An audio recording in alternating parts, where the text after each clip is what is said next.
observaron en algunos comentarios la bombilla que estoy utilizando, algunos materos de paladar negro, llamémosle así.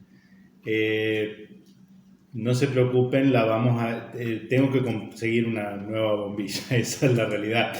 Estoy usando una así de repuesto, sencillita, pero bueno, digna y cumple su función, ¿no? Entonces, sí, tengo que conseguir una, eh, esas de alpaca, que, bueno, son realmente de otra calidad, ¿no? Para unos buenos mates.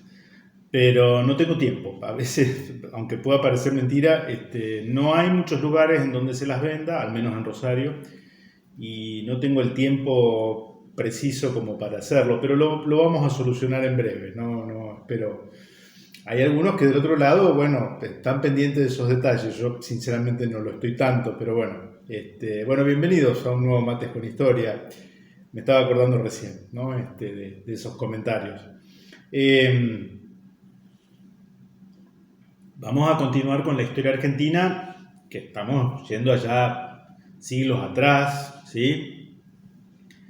La formación de la conciencia del pueblo español, fines del siglo XV, comienzo del siglo XVI, la figura de Cristóbal Colón y su empresa tan particular que se concreta en ese año tan emblemático para la historia española y para nuestra historia también, 1492. Y hoy vamos digamos, descubierto el nuevo continente y ya definido que se trata de un nuevo continente y no de la India, ¿no? Aunque va a continuar la terminología en el uso popular y en los documentos oficiales, España se va a referir a América como las Indias o Indias, así en plural, ¿no?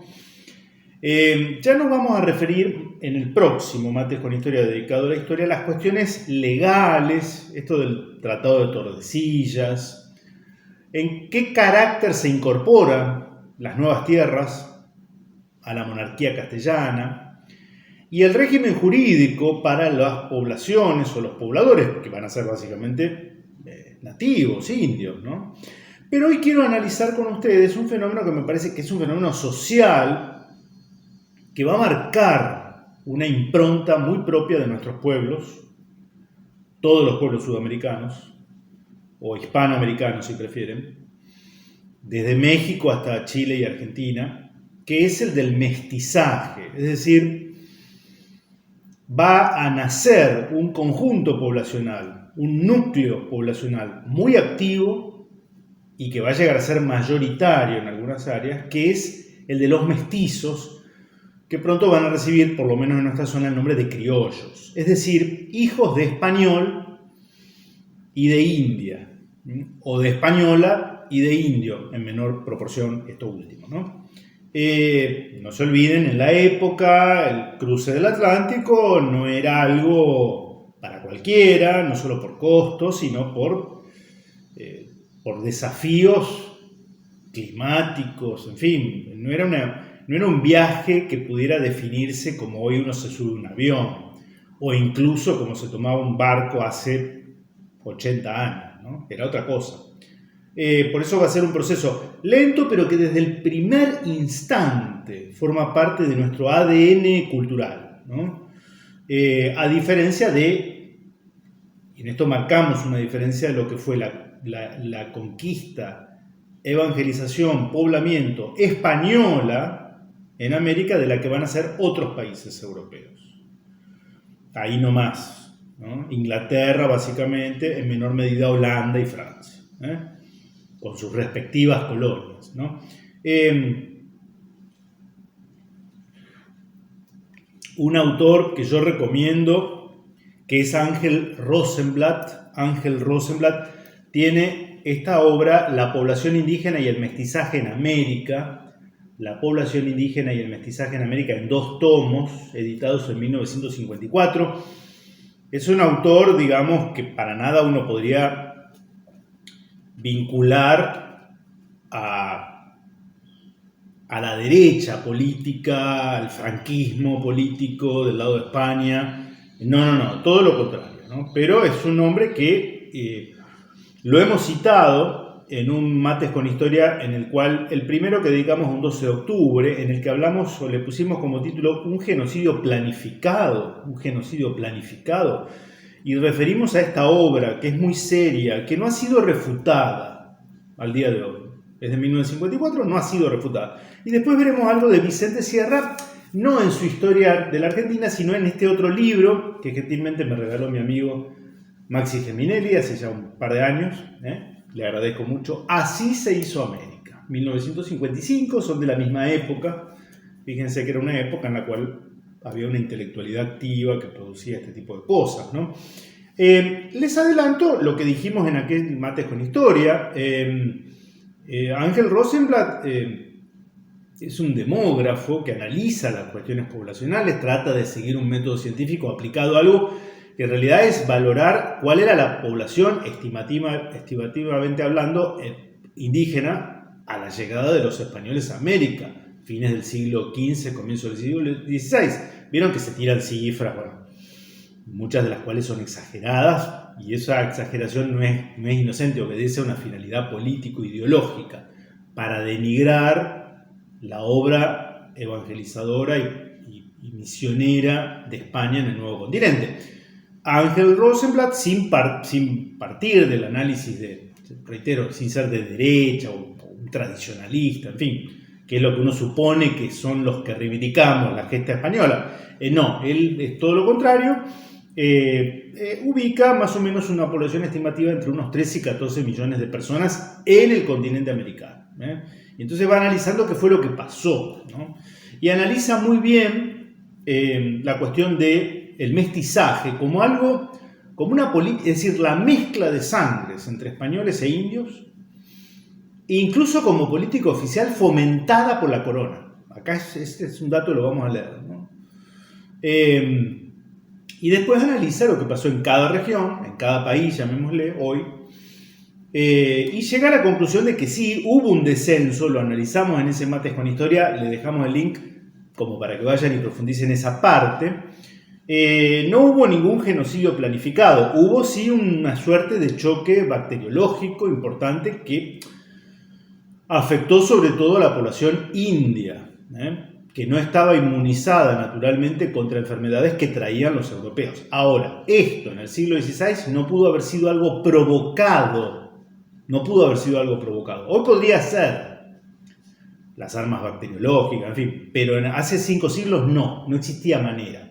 Fue un proceso que se dio como así como Europa había sufrido pestes procedentes de Asia que diezmaban a su población.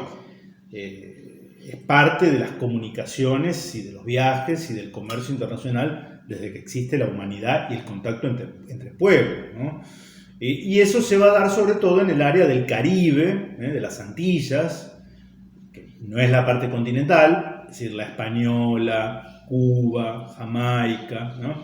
Y la costa, digamos, la costa de Yucatán, la costa, digamos, caribeña de lo que hoy sería Colombia, Venezuela, etc., ¿no?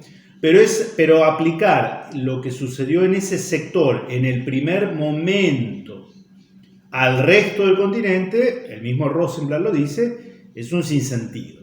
Es un sinsentido, o es producto de la ignorancia o es producto del prejuicio ideológico, ¿no? Vamos a ver que hay cosas muy interesantes. A mí me llamó la atención, fíjense qué interesante este dato con relación al trato que le va a dispensar la corona española a los indios. Trae una referencia a un artículo firmado por Mariano Moreno el 8 de junio de 1810. Mariano Moreno, que uno lo tiene como un anti-español, ¿sí? Dice lo siguiente Rosenblatt: ya el 8 de junio de 1810 la Junta de Buenos Aires, empiezo por esto que es como lo último, ¿no?, convocó a los oficiales indios que hasta entonces habían estado agregados a las castas de pardos y morenos, los regimientos. El secretario, don Mariano Moreno, que se había doctorado en Chuquisaca, la célebre Universidad de Chuquisaca, con una tesis sobre el servicio personal de los indios, les leyó la siguiente orden del día y cita la orden del día firmada por Mariano Moreno. Presten atención.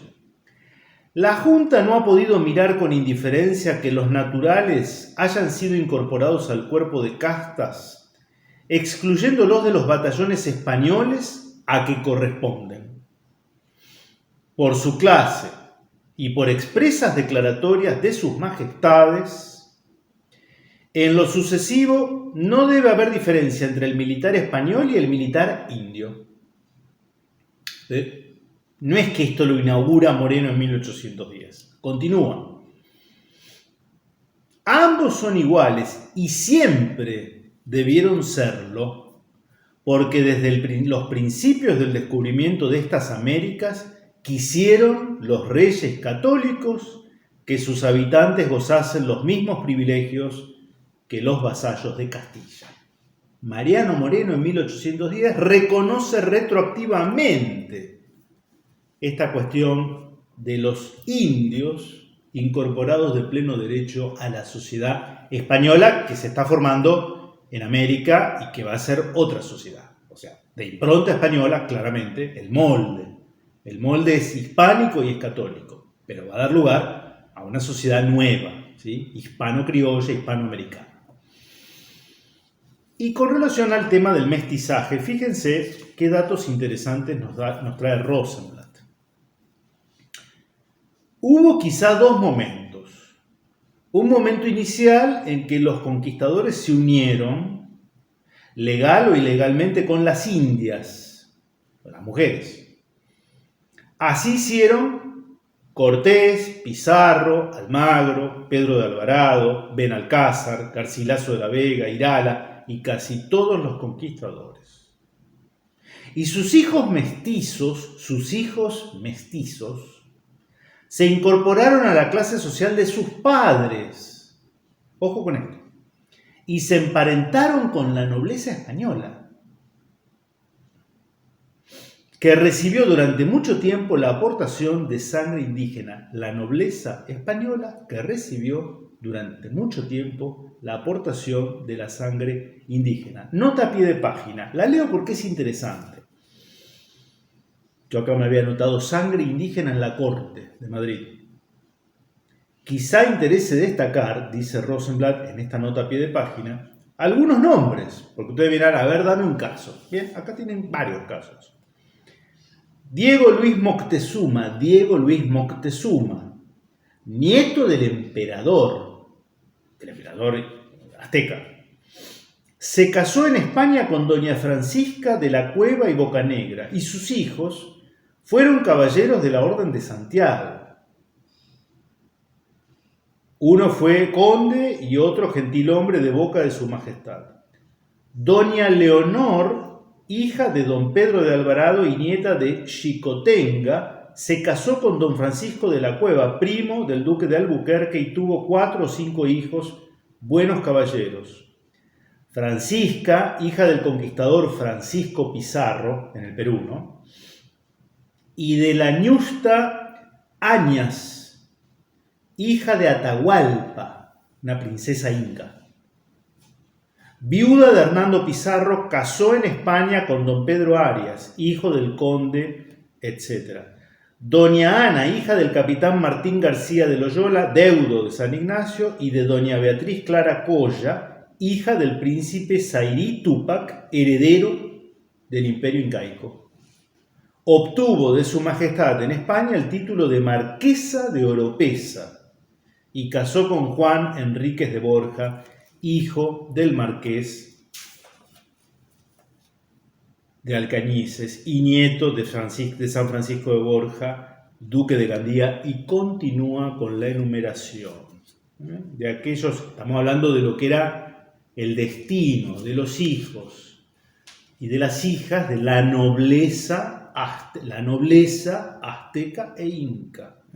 Incluso va a ser reconocida hasta en sus títulos nobiliarios por parte de España, luego de la derrota. Podemos decir que en la casta privilegiada del imperio azteca y del imperio inca, genocidio no hubo ninguno. Hubo luchas intestinas por poder, bueno, como ocurre en todas partes del mundo, ¿no? Continúo con el relato principal. Y hubo otro momento en que la organización colonial, consolidada sobre la base de funcionarios llegados de la metrópoli, fue arrojando las capas mestizas hacia la periferia y se estructuró un verdadero régimen de castas. Eso va a venir luego.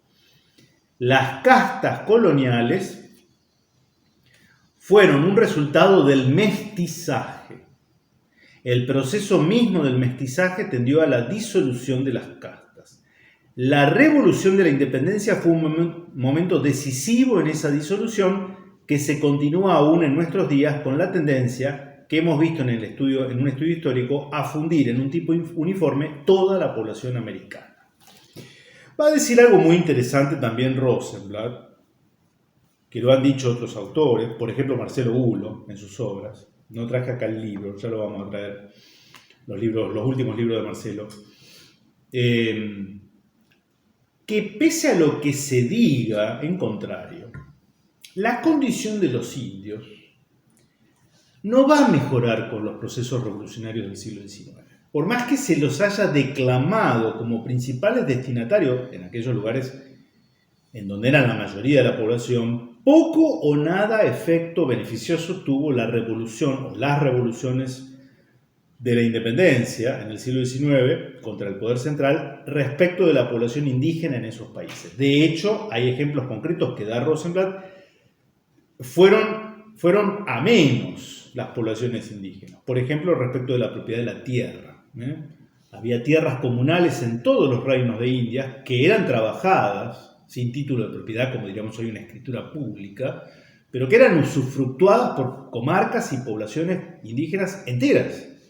Y eso, la revolución y los principios liberales y el derecho a la propiedad privada, etcétera, etcétera, barrió con esas propiedades y fueron repartidas por pocos propietarios pertenecientes a las castas privilegiadas, que no eran precisamente las de los indios hacia fines del siglo XVIII, comienzo del siglo XIX. Bien, para pensarlo, porque eso está dicho y está estudiado.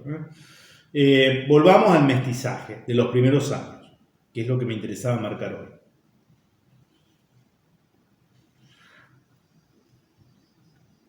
Y esto me parece interesante. ¿Va a haber mestizaje? El español va a fundir su sangre con la India y sus hijos van a ser incorporados de pleno derecho a la sociedad en formación y no van a ser parias, entre otras cosas, porque ese español que llega no tiene prejuicios raciales. Podrá tener otras cosas achacables, es posible, pero racistas no. El mestizaje se inició el día mismo del descubrimiento.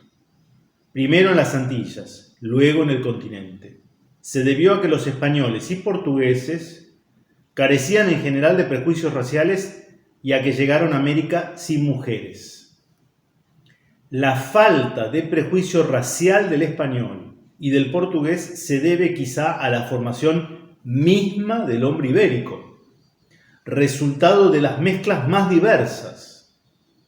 Pueblos procedentes de Europa a través de los Pirineos, pueblos procedentes de África a través del Mediterráneo, fenicios, griegos, cartagineses, judíos, celtas, romanos, germanos, árabes, y con estos una amalgama de pueblos diversos del norte de África. Ese es el sedimento racial de los pueblos ibéricos a lo largo de siglos. Claro, si ellos tienen esa identidad, ¿cómo se van a volver racistas del otro lado del Atlántico?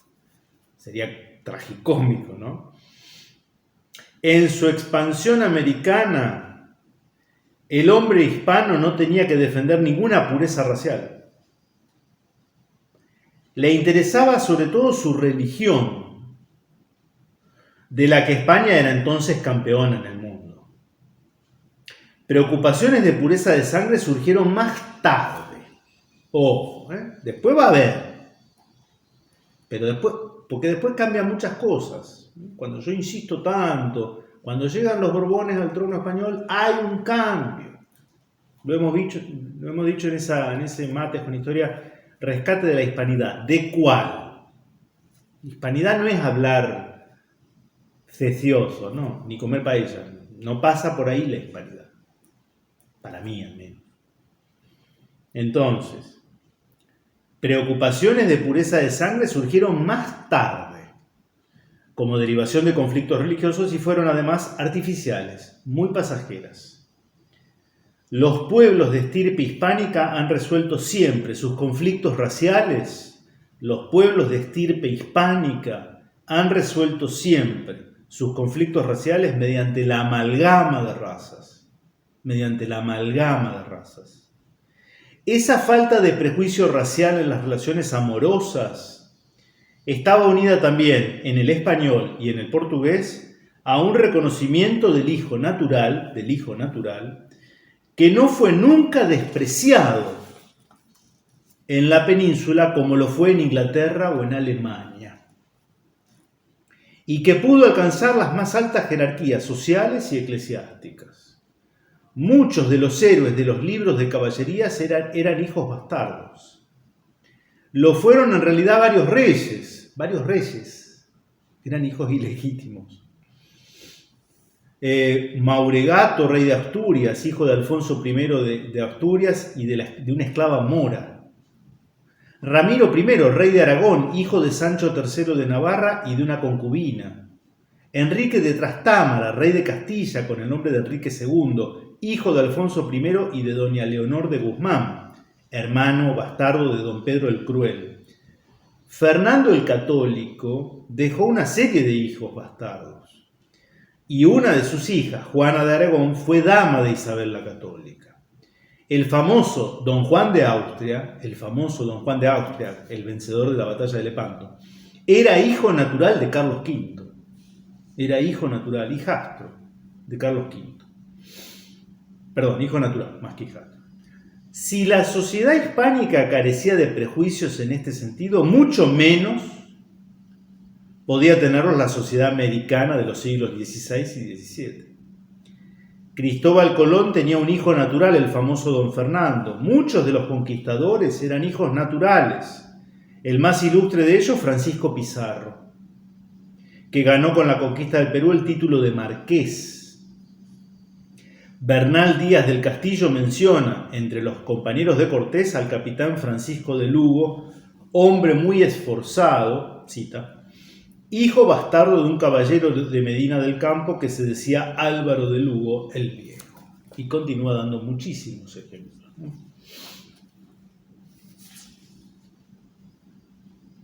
Y yo les decía que este mestizaje va a ser fomentado por la corona.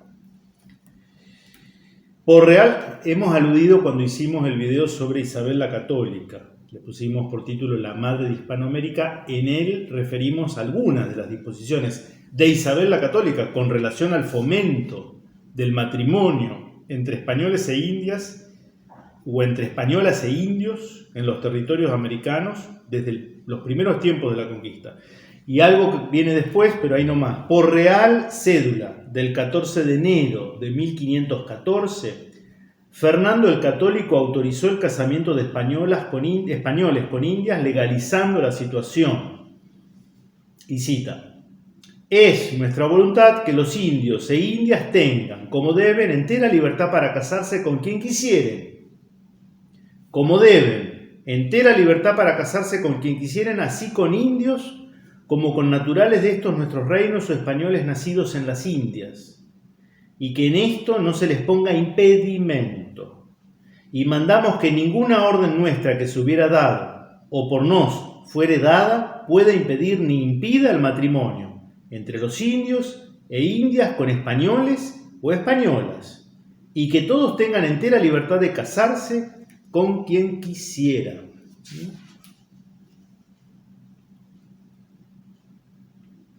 Esto es ratificado por Carlos V en 1524. Bien, fue una política de Estado de la monarquía española el fomento del mestizaje como una política poblacional, totalmente identificada, coherente y para nada contradictorio con los ideales que se proponía llevar a América la monarquía española.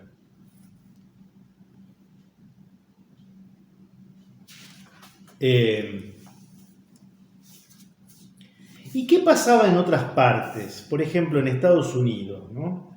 Porque esto es curioso cómo los que sí eran racistas resulta que ahora logran difundir la idea contraria, de que los cruelmente racistas eran los andaluces que iban a América y que en cambio los John Smith, que cruzaban el Atlántico pero que partían de Liverpool o de Portsmouth, eran recontra fanáticos de estrechar vínculos con los pueblos nativos, los moicanos, los apaches, los sioux, ¿no?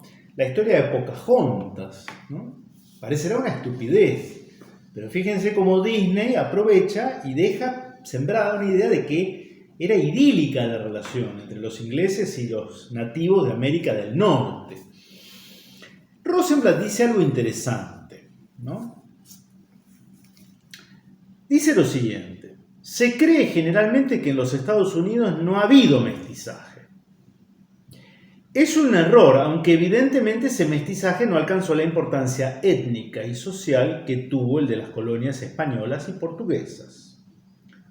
Ello se debió a varias razones. En gran parte, la colonización inglesa la hicieron comunidades enteras, con familias constituidas según los moldes europeos, con una moral rígida. O sea, iban ya mujeres, ¿sí?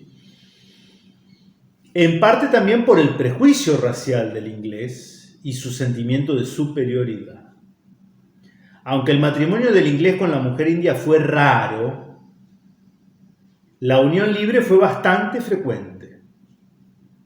Pero en contraste con las colonias españolas, los hijos ilegítimos no se incorporaban casi nunca a la sociedad, sino que continuaron vinculados a la tribu y se indianizaron de nuevo.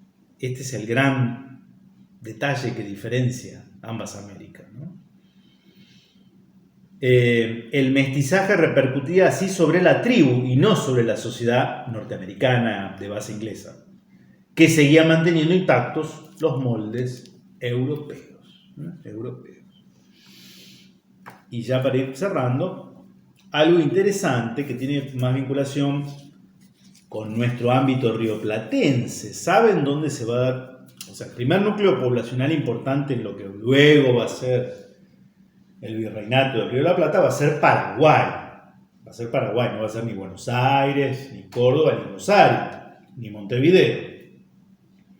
El primer núcleo poblacional estable y del cual van a ir las expediciones que van a fundar las ciudades del litoral, Corrientes, Santa Fe e incluso Buenos Aires en 1580, va a ser el Paraguay. Y allí se produce una mestización a full, podríamos decir, porque va a haber incluso una situación que se desmadró en el sentido de que era ya tan aceptada la convivencia entre españoles e indias, guaraníes en este caso, que había problemas. Esto lo dicen muchos curas en Carta al Rey, que dice acá la mayor parte de los varones tienen entre 3 y 4 mujeres, ¿no? Entre 3 y 4 mujeres, ¿no?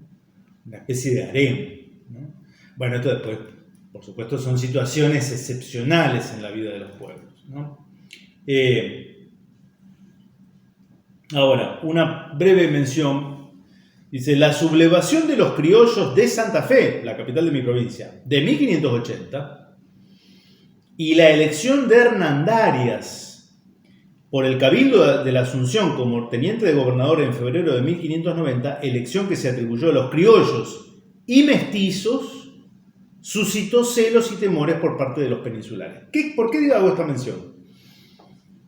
Porque la población mestiza va a tomar tal preponderancia que va a tener el comando político, el protagonismo social, lo opuesto a lo que pasaba en Estados Unidos, que van a ser parias y no van a ser integrados a la sociedad norteamericana. En el sur se da todo lo contrario, no solo van a ser admitidos, sino que tampoco se van a conformar con un rol periférico o secundario, no. Rápidamente se van a sentir dueños de la situación. Y se van a definir a sí mismos, como el Inca Garcilaso de la Vega en el Perú, ¿no? Lo dice por escrito. No soy ni muy indio ni muy europeo. Soy otra cosa. Tengo de los dos, pero soy otra cosa. Soy otra cosa. Bien, muy recomendable la obra de Ángel Rosenblatt, que de alguna manera pone con los datos por escrito algo que es una constatación de sentido común, hasta de lógica, ¿no? ¿Cómo pudo haber genocidio? Esto que se repite, ¿no? Se repite indocumentadamente. ¿Cómo pudo haber genocidio? Es decir, el exterminio de los pueblos, el exterminio.